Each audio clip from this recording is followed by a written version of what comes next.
बस कर दो यार, एक प्लेयर के आप लोग पीछे पड़ते रहते हो। ये भी तो पूछो ना कि बाकी प्लेयर्स ने क्या परफॉर्म किया है। क्या उनको परफॉर्म नहीं करना चाहिए था? बिल्कुल करना चाहिए था, लेकिन उन पर उंगलियां नहीं उठाई जाएंगी।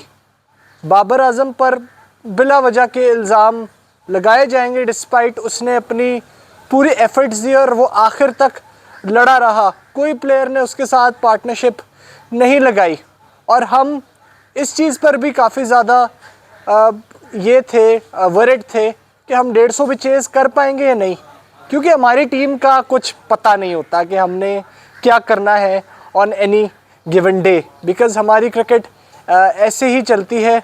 हमारा जो स्टैंडर्ड ऑफ क्रिकेट है वो वेस्ट इंडीज़ और बांग्लादेश से भी नीचे गिर गया है। और अफसोस की बात है कि पाकिस्तान में एक ही बड़ा नाम, एक ही बड़ा प्लेयर बाबर आजम जैसी शक्ल में आपके पास मौजूद है, लेकिन अनफॉर्चुनेट बात यह है कि कोई प्लेयर बाबर आजम का साथ नहीं दे पाया। हाँ, काफ़ी लोग होंगे बाबर आजम को बिला वजह क्रिटिसाइज़ करेंगे, वो कहेंगे जाके कि बाबर आजम ने टेल के साथ क्या बैटिंग की। मैं उस पर भी अभी आता हूँ।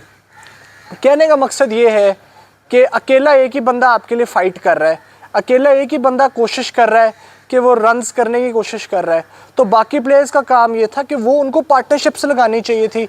अगर वो पार्टनरशिप्स बाबर के साथ कोई ना कोई एक बैट्समैन भी टिक जाता बाबर के साथ, पाकिस्तान ये मैच जीत सकता था। और ये पाकिस्तान जीता हुआ टेस्ट मैच हारा है। आप मैच हारे कहाँ से थे? जहां आपने कीमार रोच और शमार जोसेफ से आपने पार्टनरशिप लगवाई, you lost the match against them. वहाँ से ही आप मैच हार गए थे। अगर आप थोड़ी सी पार्टनरशिप ना लगवाने देते आप उनसे, तो ये 200 रन नहीं होने चाहिए थे। 200 रन से आपको नीचे रखना चाहिए था वेस्ट इंडीज़ को। गंदी बॉलिंग की वजह से आपने, और ख़राब बैटिंग तो बहुत ही ऑर्डिनरी किस्म की थी, बहुत ही थर्ड क्लास किस्म की बैटिंग की थी हमने। हम अगर सिर्फ एक बॉलर था जो नज़र आया था इस पहले टेस्ट मैच में, जो अच्छी बॉलिंग करते हुए नज़र आ रहा था, आउट क्लास बॉलिंग करता हुआ नज़र आया था, वो था आपका मोहम्मद अब्बास। मोहम्मद अब्बास से बहुत आउटस्टैंडिंग बॉलिंग की।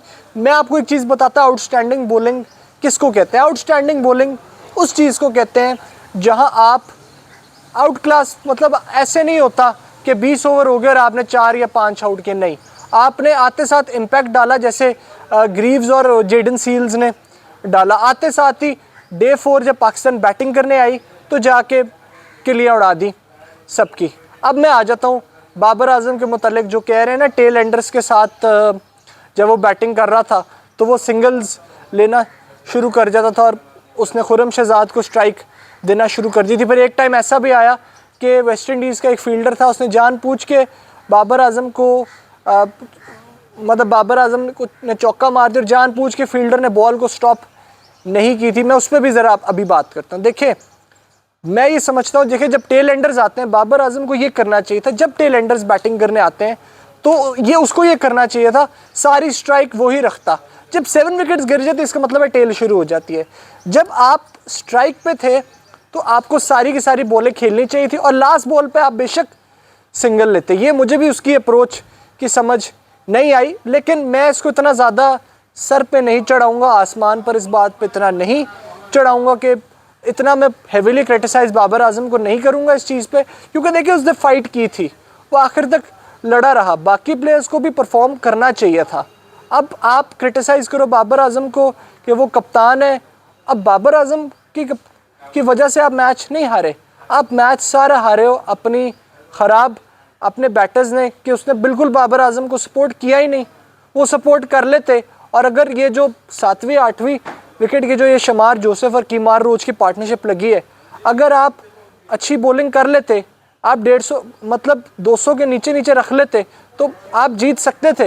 लेकिन जैसी बैटिंग की थी कल के मैच में पाकिस्तानी बैटर्स ने, मुझे ये लग रहा था कि 250 भी, मतलब सॉरी 150 भी चेज़ नहीं होने थे पाकिस्तानी बैटर से, जो हमारे बैट्समैनों का हाल है।